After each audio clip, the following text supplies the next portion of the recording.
I want to just get this out of the way. I am Bill Hicks. I'm actually... You are. How old would Bill Hicks be, like 60? I think he died at 32 in 1994. I don't want to get too, esoteric, but I'm kind of at peace with myself as well. I don't really care anymore. There are venues and there are avenues, but they are not going to be mainstream. But that's why I love public access. Just came on cable access and hung out, or what your actual employment was? I come on public access and hang out. I'm on 24 hours a day, they say. Yeah, pretty close. Well, I can assure you I don't make any money off public access. I can guarantee you that. I thought I lived in the U.S. of A., United States of America. Right. And actually we live in the U.S. of A., United States of Advertising. Freedom of expression is guaranteed if you've got the money. I would jog 3-4 miles. I had a personal trainer. I would do hot yoga. And it didn't lose the weight. People said, look, it's what's going on in your body. You've got the hormones of a 60-year-old man. Well, natural compounds that God created that are in Anthroplex and Super Male Vitality changed it. So tell me, Bill, how's non-smoking treating you? Well, not too well. Yeah, looks like you're having a good time. I won't light up in here, but the hook was deep. I went 9 months without them, and the hook is deep. They dropped this thing back in the water, and I just pulled me into the boat, weighed me. We got another one. Well, they just wanted to clean you out a little bit so they'd have more room to store more nicotine in there. Oops, I touched the mic. Uh-oh. Actually, I got this petition from the state of North Carolina that said, Bill, you're killing the economy. Could you light up? There's a statue of me in Raleigh, by the way. I believe, I believe that. It's an internal torch lit lighting my cigarette. Everyone bows to it when they walk by. I've battled tobacco my whole life. Haven't had any tobacco other than, I think, a couple cigars the last 3.5 years. And I'm always on and off, pipes, cigarettes, chewing tobacco. If it grows on a tobacco plant, I want to put it in my body. Now, you started stand-up at 14 years old? That's right.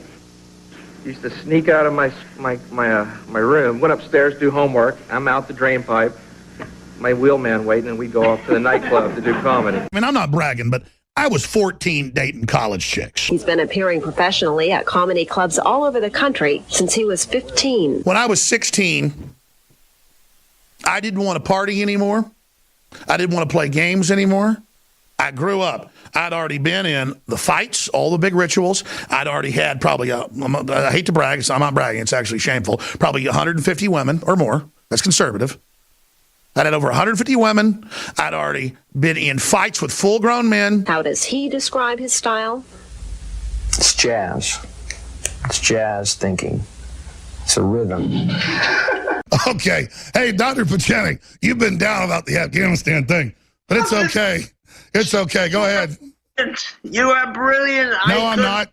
To pay for this show.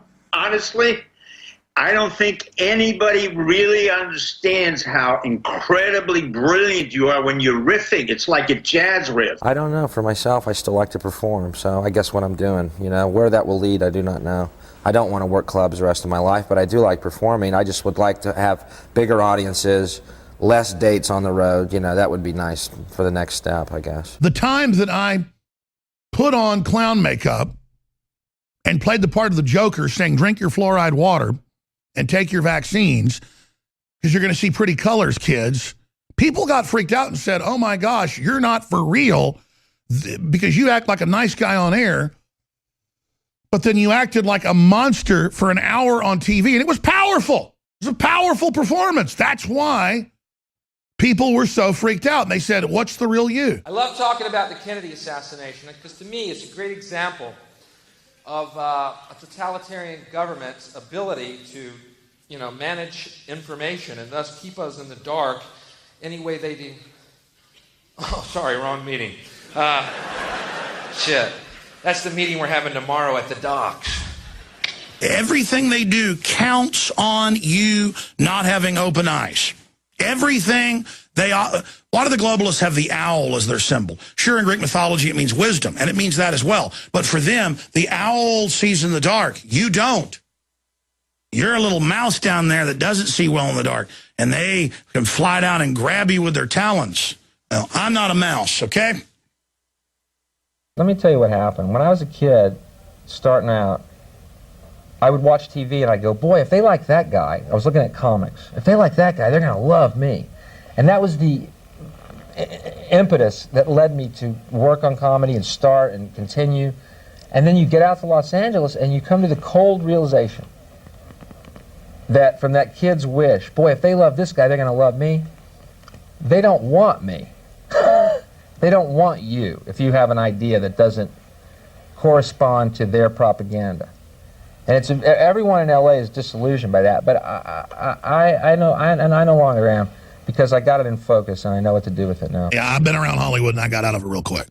I sure went and checked it out for a few years, just off and on, and it rolled out the red carpet, by the way.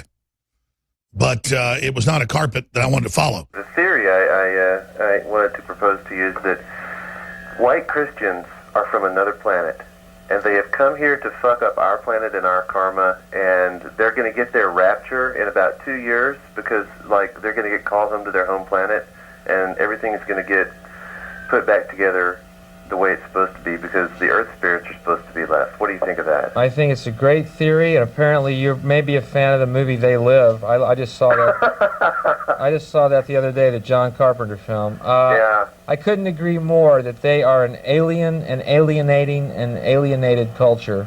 And we won't have a world until they're gone. They no longer live in sync with natural world. It's very interesting. It's very interesting how they have. Well, first of all, the idea of hell is a concept.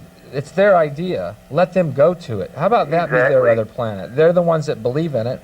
Yeah, there you go. Go for it. Well, man, I think you're the top. Thank you, man. All right, thanks for the call, the positive remarks. Anything negative about Christianity is positive. Was it Esquire or was it? Yeah, it was Esquire. You can look it up. Just type Glenn Beck crying. And he joked about it on video, knowing it would go out that he was fake, to let the system know I'm fake, I'm a fraud. I'll let the liberals know I'm a fraud and make fun of conservatives and patriots and Christians, but my own audience wants to believe in me so they won't see it.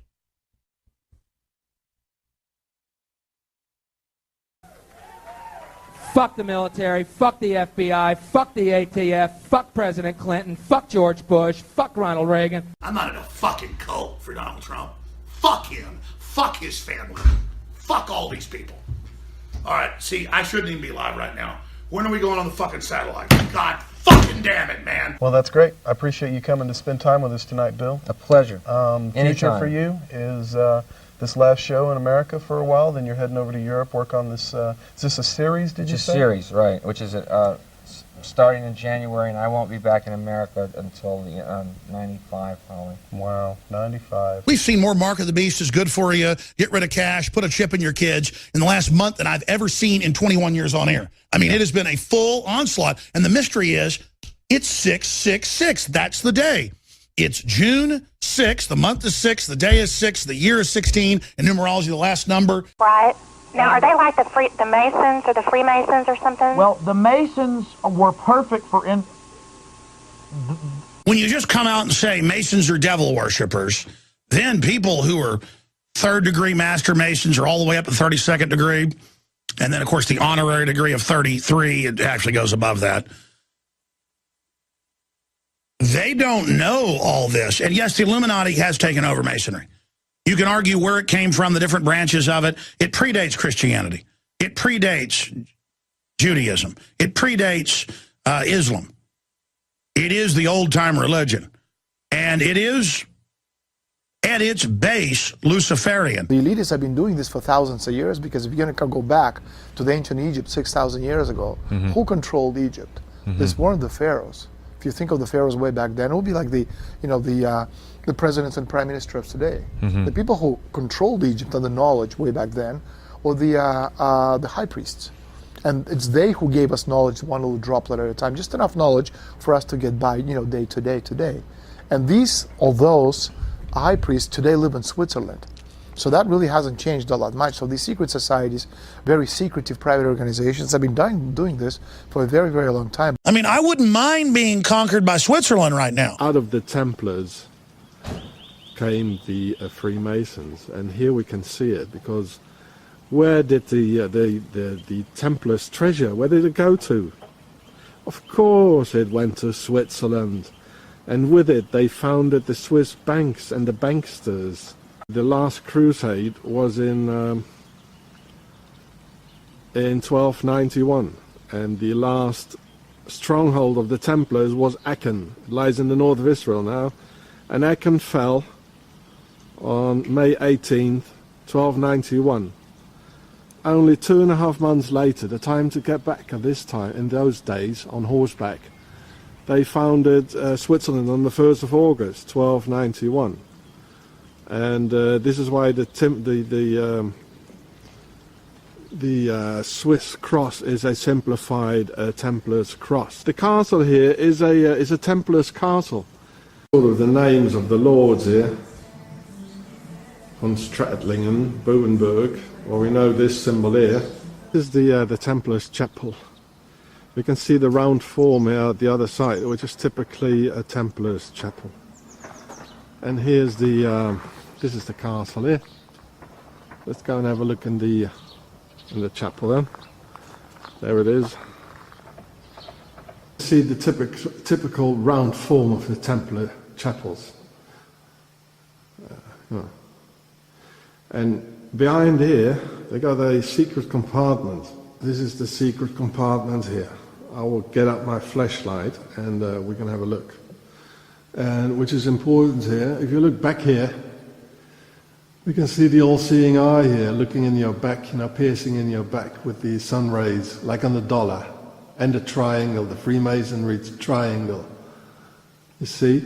So who's ruling here? Here they let children disappear.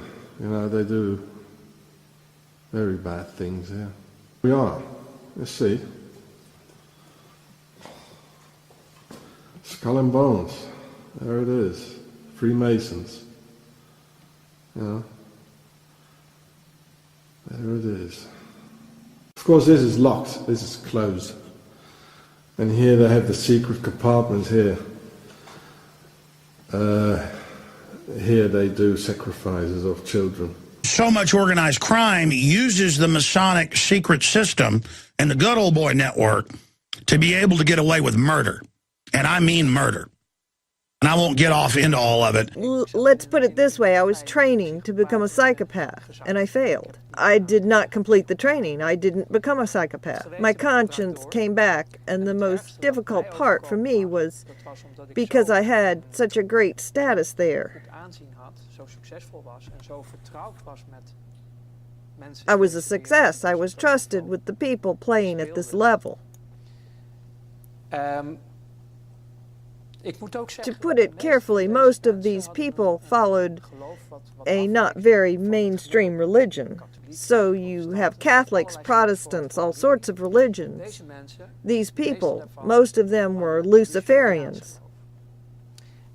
And then you can say religion is a fairy tale, God doesn't exist, none of that is real. Well, for these people, it is truth and reality. And they served something immaterial, what they call Lucifer.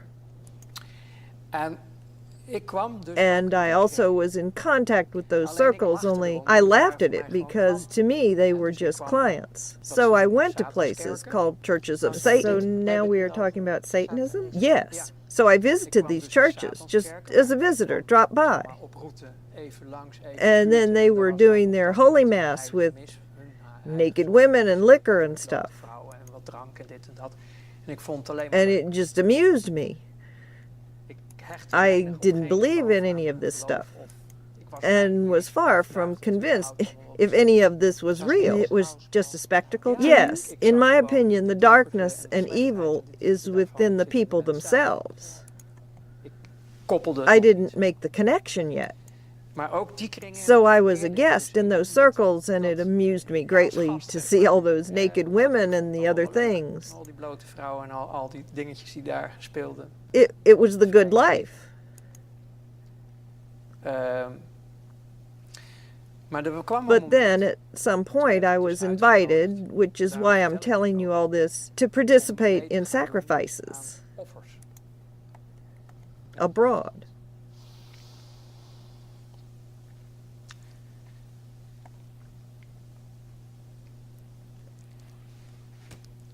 Dat was het breekpunt. That was the breaking point.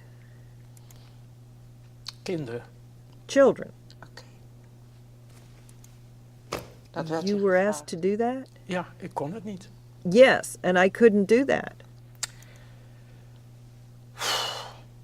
Be honorable. Crush the snakes under your feet. Get behind me, Satan. Now, before I go any further, we got to fund this operation. We got the very best nutraceuticals out there. I don't know if I can run this for another week or so. We want to run it through the end of the month, but that's like 11 days. Because I don't want it to sell out before more gets in. X2, the good halogen. 20% off, InfoWarsLife.com, InfoWarsLife.com, InfoWarsLife.com. The psychopath's relations with others are superficial, surface, very, very little depth. Mostly style over substance. And the idea is to impress other individuals, to somehow put them in a position where you can manipulate them and so forth. I'm pissed off at the globalists. I'm pissed off at the political class. I'm tired of their crap. They all need to go to prison. So there's fear in these people. I'm sick of them. Dr. Pachenik, what do you make of the intel I just dumped on you? I know you have a lot of your own sources, but what do you make of that? First of all, I thought you were going to call me up to see how I was, because I have been in the middle of a major storm which was not created by globalists or the CIA, and trees have been coming down, power lines have been coming down. So, Alex, I want you to come I did back. call. I mean, you were on yesterday. We know. We thank you for calling on. We hope you're doing great. You can ask, how am I doing, Alex? And you can ask all of the people who've been in Florida and Georgia and Texas, how are we doing? You want to ask that, Alex? Yes, I have been covering that, and it's a bad storm. We've been. No, it's not enough. You asked me to come on. I have to go to my neighbor's house in order to talk and say, look, we're in the middle of major. Oh, I got it. You're at your neighbor's house. I think you're going about the hurricane. Sorry we didn't relay that to you. It was about this big. You were on with us yesterday. Yes, how are you doing over there? How was the hurricane? No, that's not polite, Alex. Psychopath lacks empathy. And this simply means that it's very difficult or impossible for a psychopath to put himself inside the emotional skin of somebody else. They may understand at some sort of superficial level that this person is going through what could be construed as an emotion by other people, but I don't understand what it is. This is a psychopath's position. Truth is, I'm extremely vicious. I mean, I don't have any fear. I'm not bragging. It's weird, actually. I wish I had fear. It's almost like, where are the nerve endings? Where is it? Poor behavioral controls is another characteristic that defines a psychopath. These are individuals who are likely to lose their temper very easily, to strike out and do things that are fairly irrational in the short term, but they do it in a very controlled manner. They know what they're doing. There could be a reaction to frustration and so forth. You know, Morgan, I will literally beat the hell out of you and Buzz Bissinger. I tell you what, let's go further. Andy Kaufman would do this. I'll fight the ambassador's daughter who said she wants to kill me too on the show. Buzz Bissinger, so 2 women. I'll fight her, Buzz Bissinger, and you, Morgan. I'm serious. I will go in that ring and I will demolish all 3 of you within 3 rounds. I guarantee you. I will annihilate you within 3 rounds. Guaranteed, cowards. All 3 of you, I'm serious, in the ring, I will come in there and stomp the hell out of all of you, including your tart. Because she wants to talk about how she wants me dead and everything. Well, get in the ring with me, you wench. A psychopath is also a grandiose individual, has a very powerful sense of self, believes that he or she is the center of the universe, better, smarter than everybody else. I'm not bragging. It's just that I didn't believe in Santa Claus at 2.5, and nobody had to tell me. And I'm not bragging. I mean, it's a fact, folks. I can think 50 levels up, okay? I got tricks up my sleeve, and I'm not bragging. You think you're Machiavelli? I got tricks 1,000 times more vicious. The problem is I don't want to release this stuff on the earth, and I'm not bragging. A psychopath doesn't accept responsibility for his or her own behavior. Usually, diffusion of responsibility is the name of the game for the psychopath. Somebody else maybe do it. It wasn't my fault. It was fate, and I'm not really responsible. I was on one radio station. I've been on Access TV for a few years. I was on one radio station. I already started a show out of my house that was on like 15 radio stations, so I had that at least. But I was on one big radio station, had the top show at night, on a station with Howard Stern. It was a killer. It was all over the newspaper, had huge ratings. And I was bringing in like, 20, 30 grand a month, which was just a huge amount for me, building a whole operation out of that at home.